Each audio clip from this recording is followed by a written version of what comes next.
রহিম। আসসালামু আলাইকুম রহমতুল্লাহি ওয়া বারাকাতুহু। সুপ্রিয় শিক্ষার্থীবৃন্দ, তোমাদের সকলকে আমার অনলাইন ক্লাসে স্বাগতম। আমি বিউটি আক্তার, হাসনাবাদ উচ্চ বিদ্যালয়ের রায়পুরা নরসিংদী। আমি আজকে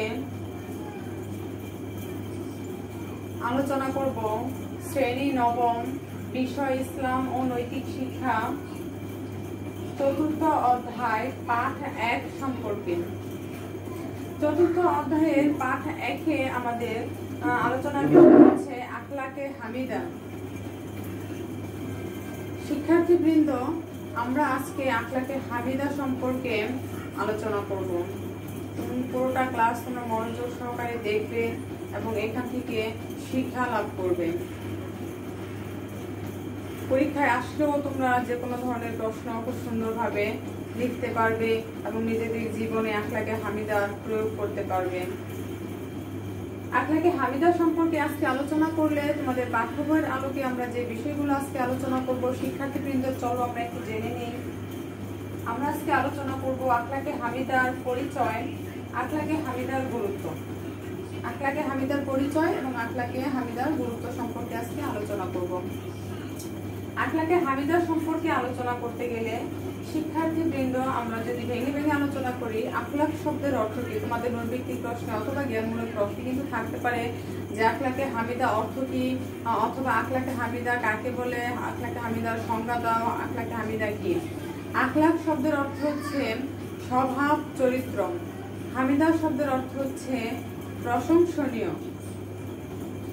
সুতরাং আখলাকে হামিদার একসাথে অর্থ হবে প্রশংসনীয় চরিত্র বা স্বভাব।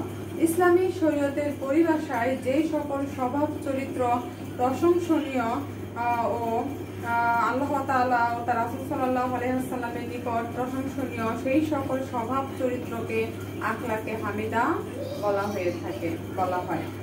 এক কথায় মানব চরিত্রের সুন্দর, নির্মল ও মার্জিত গুণাবলীকে আখলাকে হামিদা বলা হয়। মানুষের আচার আচরণ যখন শরীয়ত অনুসারে হয়, সুন্দর, সুষ্ঠু হয় এবং কল্যাণকর হয়, তখন সেই স্বভাব চরিত্রকেই আখলাকে হামিদা বলা হয়। আখলাকে হামিদাকে আখলাকে হাসানাও বলা হয়ে থাকে। আবার তোমাদের প্রশ্নে থাকতে পারে আখলাকে হামিদার অপর নাম কি, কিংবা আখলাকে হামিদাকে আর কি বলা হয়। আখলাকে হামিদার অপর নাম হচ্ছে আখলাকে হাসানা। আখলাকে হাসানা অর্থ হচ্ছে সুন্দরতম চরিত্র, অথবা একে হুসনুল খুলুকও বলা হয়ে থাকে। মানব চরিত্রের উত্তম নৈতিক গুণাবলী আখলাকে হামিদার অন্তর্ভুক্ত।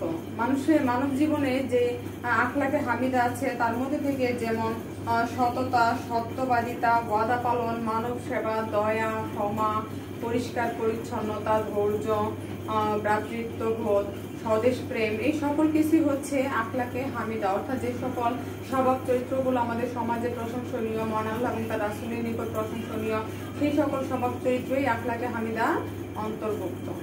সুপ্রিয় শিক্ষার্থীবৃন্দ, আমরা আখলাকে হামিদার পরিচয় সম্পর্কে জানতে পারলাম। এখন আমরা আলোচনা করব আখলাকে হামিদার গুরুত্ব সম্পর্কে।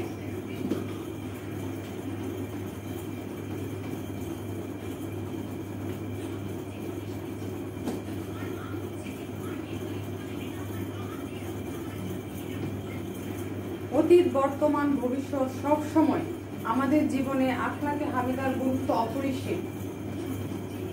আখলাকে হামিদা হচ্ছে মানবীয় মৌলিক গুণ ও জীবনের শ্রেষ্ঠ সম্পদ।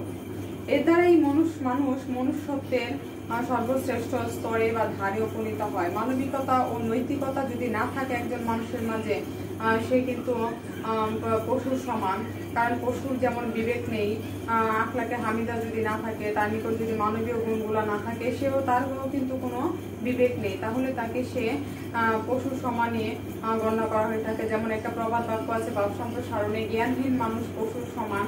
তো যার জ্ঞান আছে তার মধ্যে কিন্তু আখলাকে হামিদা আছে। আখলাকে হামিদা তার স্বভাব চরিত্র অন্তর্ভুক্ত আছে। মানুষের এইকালীন ও পরকালীন সুখ শান্তির জন্য উত্তম আখলাকের উপরে নির্ভরশীল করতে হয়। সচ্চরিত্রবান ব্যক্তি যেমন সমাজের চোখে আলো, তেমনি মহান আল্লাহ তাআলার নিকট অতি প্রিয়। সমাজের মানুষ যেমন তাকে ভালোবাসে, আখলাকে হামিদা যার মধ্যে থাকবে, যার মধ্যে পরিষ্কার পরিচ্ছন্নতা, দয়া, মানব সেবা, ক্ষমা, ধৈর্য, তারপর সততা, এই সকল গুণ যার মাঝে থাকবে তাকে সমাজের মানুষ যেমন ভালোবাসবে, পছন্দ করবে, তেমনি মহান আল্লাহ রাব্বুল আলামিন এবং তার রাসূলের নিকটও কিন্তু সেই মানুষ প্রিয় বলে গণ্য হবে। রাসূল সাল্লাল্লাহু আলাইহি ওয়াসাল্লাম এই সম্পর্কে বলেছেন, তোমরা ব্ল্যাকবোর্ডের দিকে দেখো, আহাব্বুন নাসু ইলাল্লাহি আহসানুহুম খুলুকান, অর্থাৎ আল্লাহ তাআলার নিকট সেই লোকই অধিক প্রিয় চরিত্র বিচারে যে উত্তম। মহান আল্লাহ তাআলার নিকট সেই লোকই প্রিয় চরিত্র বিচারে যে উত্তম। ইবনে হিব্বান। এই জন্য মানুষের আখলাক শিক্ষা দেওয়া নবী রাসূলের উপরও একটা দায়িত্ব ছিল। আমাদের প্রিয় নবী হযরত মুহাম্মদ সাল্লাল্লাহু আলাইহি ওয়াসাল্লাম সর্বোত্তম চরিত্রের অধিকারী ছিলেন। সকল নবী রাসূলের উপরে এই দায়িত্ব ছিল তার জাতিকে উত্তম আখলাক শিক্ষা দেওয়া। আমাদের নবী সাল্লাল্লাহু আলাইহি ওয়াসাল্লাম একজন সর্বোত্তম চরিত্রের অধিকারী ছিলেন।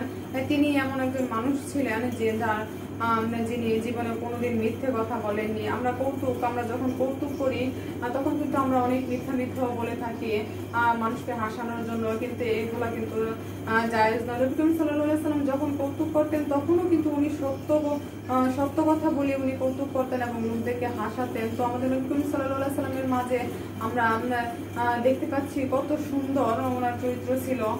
উনি যখন কৌতুক করতেন তখনও কিন্তু উনি মিথ্যার কোনো আশ্রয় নিতেন না, সত্য বলে সকলকে হাসাতে পারতেন। তো আখলাকে হামিদা এমন একটা জিনিস যে আমাদের মধ্যে এটা থাকতে হবে।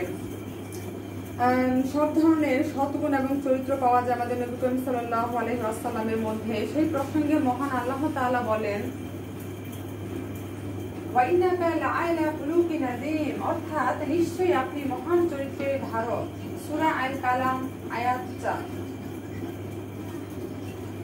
রাসূল সাল্লাল্লাহু আলাইহি ওয়াসাল্লাম উত্তম চরিত্রের অধিকারী ছিলেন, তেমনি মানব জাতিকেও তিনি উত্তম চরিত্র শিক্ষা দিয়ে গেছেন। আমরা যদি নবী করিম সাল্লাল্লাহু আলাইহি ওয়াসাল্লামের জীবনী থেকে, তার সাহাবীদের জীবনী থেকে আমরা শিক্ষা নিতে পারি, তাদেরকে অনুসরণ করতে পারি, তবে আমাদের মাঝেও কিন্তু আখলাকে হামিদা গুণগুলো চলে আসবে, সেগুলো আমরা ধারণ করতে পারি। মুমিনদের মধ্যে পূর্ণাঙ্গ মুমিন হওয়ার জন্য তিনি সৎ ও নৈতিক স্বভাব অনুশীলনের নির্দেশ দিয়েছেন। তিনি বলেছেন, মুমিনগণের মধ্যে সেই পূর্ণ ঈমানের অধিকারী যে তাদের মধ্যে চরিত্র বিচারে সবচেয়ে উত্তম। তিরমিজি শরীফের হাদিস। যার মধ্যে আখলাকে হামিদা থাকবে সে ইহকালে যেমনি সাফল্য মণ্ডিত হবে, সকলে যেভাবে তাকে ভালোবাসবে, সে তার পরকালেও কিন্তু তার জীবন এই আখলাকে হামিদার কারণে পরকালীন সে কি পাবে? জাহান্নাম থেকে মুক্তি পাবে। সে আখলাকে হামিদার জন্য জান্নাতের মেহমানদের অন্তর্ভুক্ত হবে। মুক্তির উপায় পরকালে সেই জাহান্নাম থেকে মুক্তির উপায় হবে তার আখলাকে হামিদা। সেজন্য আমাদের সকলের মাঝে আখলাকে হামিদার অন্তর্ভুক্ত করতে হবে। উত্তম আচার আচরণ মানুষকে পূর্ণ সওয়াব দান করে। মুহাম্মদ সাল্লাল্লাহু আলাইহি ওয়াসাল্লাম আরো বলেছেন, রাসূল সাল্লাল্লাহু আলাইহি ওয়াসাল্লাম আরো বলেছেন, ইন্নামা বুইসতু লিউতাম্মিমা মাকারিমাল আখলাক, অর্থাৎ উত্তম চারিত্রিক গুণাবলীকে পূর্ণতা দানের জন্যই আমি প্রেরিত হয়েছি। বাইহাকী শরীফের হাদিস। অর্থাৎ উত্তম চরিত্রগুলা উনি শিক্ষা দেওয়ার জন্য প্রেরিত হয়েছেন এবং মহানবী সাল্লাল্লাহু আলাইহি ওয়াসাল্লাম আমাদেরকে সেই সকল কিছু উত্তম চরিত্র কিন্তু আমাদেরকে শিক্ষা দিয়েছেন। আমরা তার জীবনী পড়লে আমরা দেখতে পাই মহানবী সাল্লাল্লাহু আলাইহি ওয়াসাল্লামের উত্তম চরিত্র কিন্তু আমাদেরকে শিক্ষা দিয়ে গেছেন। তোমরা সকলে জানো, নবী করিম সাল্লাল্লাহু আলাইহি ওয়াসাল্লাম যখন 5 ওয়াক্ত নামাজ পড়তে যেতেন, এক বুড়ি যখন পথের মধ্যে কাঁটা দিতেন, তখন কিন্তু নবী করিম সাল্লাল্লাহু আলাইহি ওয়াসাল্লাম এই কাঁটা যখন তার পায়ে দিত তখন কিন্তু তার কষ্ট হতো। আর তেমনিভাবে একদিন, 2 দিন, 3 দিন যখন সে কাঁটা দেখতে পেল না, তখন কিন্তু নবী করিম সাল্লাল্লাহু আলাইহি ওয়াসাল্লাম ওই বুড়ির খোঁজ খবর নিয়েছিলেন এবং খোঁজ খবর নেওয়ার পরে উনি কিন্তু বাড়িতে গিয়ে দেখলেন বুড়ি অসুস্থ হয়ে গেছে। তারপর কিন্তু নবী করিম সাল্লাল্লাহু আলাইহি ওয়াসাল্লাম ওই বুড়িকে সেবা করে সুস্থ করে তুলেছিলেন। তো এই যে উত্তম চরিত্রগুলা, ধৈর্য, তারপর মানব সেবা, এই সকল কিছু নবী করিম সাল্লাল্লাহু আলাইহি ওয়াসাল্লামের জীবন থেকে আমরা শিক্ষা লাভ করতে পারি। সুপ্রিয় শিক্ষার্থীবৃন্দ, পরকালীন মুক্তির জন্য আমাদের হাতিয়ার হতে পারে আখলাকে হামিদা। এই সম্পর্কে মহানবী সাল্লাল্লাহু আলাইহি ওয়াসাল্লাম বলেছেন, আল বিররু হুসনুল খুলাক, অর্থাৎ সুন্দর চরিত্রই পূর্ণ। মুসলিম শরীফের হাদিস। দুনিয়ার জীবনে আমাদের আখলাক যেমন অত্যন্ত গুরুত্বপূর্ণ। সৎ চরিত্র ব্যক্তিকে সমাজের সবাই ভালোবাসে, শ্রদ্ধা করে, সম্মান দেখায়। তার বিপদ আপদে সকলে কিন্তু এগিয়ে আসে। চরিত্রের কারণে তিনি সমাজের মর্যাদায় যেমন উচ্চ আসনে অধিষ্ঠিত হন, পরকালেও কিন্তু মহান আল্লাহ রাব্বুল আলামিন তাকে উত্তম প্রতিদান দিবেন। সেই সম্পর্কে নবী সাল্লাল্লাহু আলাইহি সাল্লাম আরো বলেছেন, অর্থাৎ তোমাদের মধ্যে উত্তম ওই সকল ব্যক্তি যারা তোমাদের মধ্যে চরিত্র বিচারে সুন্দরতম। বুখারী শরীফের হাদিস। সমাজের সকল মানুষের মধ্যে যদি আখলাকে হামিদা থাকে তাহলে কিন্তু সেই সমাজে হানাহানি, মারামারি, কাটাকাটি, অন্যায়, অত্যাচার, জুলুম, নির্যাতন, ব্যভিচার এই সকল কিছু কিন্তু দূর হয়ে যাবে। এই জন্য আমাদের সকলের উচিত আমাদের জীবনে আখলাকে হামিদার প্রয়োগ করা। আখলাকে হামিদা যদি আমাদের মধ্যে আমাদের সকলের মধ্যে আমরা আনয়ন করতে পারি তবে কিন্তু আমাদের যে জীবন খুব সুন্দর হয়ে উঠবে, সকলে নিরাপদভাবে বসবাস করতে পারবে। সুপ্রিয় শিক্ষার্থী বৃন্দ, তোমরা কিন্তু নবম শ্রেণীর ছাত্রছাত্রী, তোমরা আগামী দিনের ভবিষ্যৎ, পরবর্তী প্রজন্ম কিন্তু তোমাদের হাত ধরে এগিয়ে যাবে। তো সুপ্রিয় শিক্ষার্থী বৃন্দ, তোমাদের মাঝে কিন্তু এই শিক্ষাটা অবশ্যই নেওয়া উচিত। তোমাদের প্রত্যেকে আখলাকে হামিদা তোমাদের প্রত্যেকের চরিত্রের মধ্যে আখলাকে হামিদার অন্তর্ভুক্ত করতে হবে, তবেই আমাদের সমাজ, দেশ, জাতির পরিবর্তন সম্ভব। এছাড়া কিন্তু আমাদের আর অন্য কোনো উপায় আমরা দেখতে পাচ্ছি না। বর্তমান প্রেক্ষাপটে দেখা যাচ্ছে যে ধরনের অশ্লীল কাজকর্ম বেড়ে চলেছে, একমাত্র তার থেকে মুক্তির উপায় হচ্ছে আমাদের এই ইসলামী বিধান, ইসলাম থেকে শিক্ষা নেওয়া এবং আমাদের সকলের মাঝে আখলাকে হামিদা অন্তর্ভুক্ত করে প্রয়োগ ঘটানো এবং সেই অনুসারে আমাদেরকে জীবনযাপন করা। আমরা জানি যে আল্লাহ তাআলা এই সচ্চরিত্র হচ্ছে মহান আল্লাহ তাআলার এক বিশেষ নিয়ামত। দুনিয়ার আগত সকল নবী রাসূলগণ উত্তম চরিত্রের অধিকারী ছিলেন এবং আমরা যে সকল বড় বড় মনীষীগণ, আমরা যখন স্মরণীয় এবং বরণীয় মনীষীগণ আমরা দেখতে পাই, তাদের মাঝেও কিন্তু আখলাকে হামিদার অন্তর্ভুক্ত ছিল, বিধায়ী তারা জীবনে প্রতিষ্ঠিত হতে পেরেছে। যাদের মাঝে আখলাকে হামিদা নেই তারা কিন্তু জীবনে প্রতিষ্ঠিত হতেও পারে না এবং পরকালেও তাদের জন্য কোনো মুক্তির কোনো উপায় থাকে না। তো সুপ্রিয় শিক্ষার্থীবৃন্দ, আমরা সকলে আখলাকে হামিদা যাতে আমাদের মধ্যে থাকে আমরা সেইভাবে চলাফেরা করব এবং আমরা কুরআন হাদিস মেনে চলবো, যেভাবে চলতে বলা হয়েছে আমরা সেইভাবে চলবো এবং আখলাকে হামিদা আমাদের সকলের চরিত্রের মধ্যে আমরা অন্তর্ভুক্ত করব। তো সুপ্রিয় শিক্ষার্থীবৃন্দ, আজকে আমরা আখলাকে হামিদা সম্পর্কে তোমাদের পাঠ্য বইয়ের আলোকে আমরা আলোচনা করেছি। আখলাকে হামিদার পরিচয় এবং আখলাকে হামিদার গুরুত্ব সম্পর্কে বিস্তারিতভাবে আলোচনা করেছি। তোমাদের আজকের বাড়ির কাজ হবে আখলাকে হামিদা কাকে বলে এবং আখলাকে হামিদা আমাদের জীবনে আখলাকে হামিদার গুরুত্ব কি। এই দুটি প্রশ্নের উত্তর তোমরা খুব সুন্দরভাবে বাসায় লিখবে এবং পড়বে। তো সুপ্রিয় শিক্ষার্থীবৃন্দ, আজকের মতো আমি এখানে আমার ক্লাস শেষ করছি। তোমরা ভালো থাকো, সুস্থ থাকো, নিয়মিত নামাজ আদায় করো এবং সবাই সবার জন্য দোয়া করো। পরবর্তীতে আবার তোমাদের সাথে আমার দেখা হবে। আজকে এখানেই শেষ করছি। আল্লাহ হাফেজ।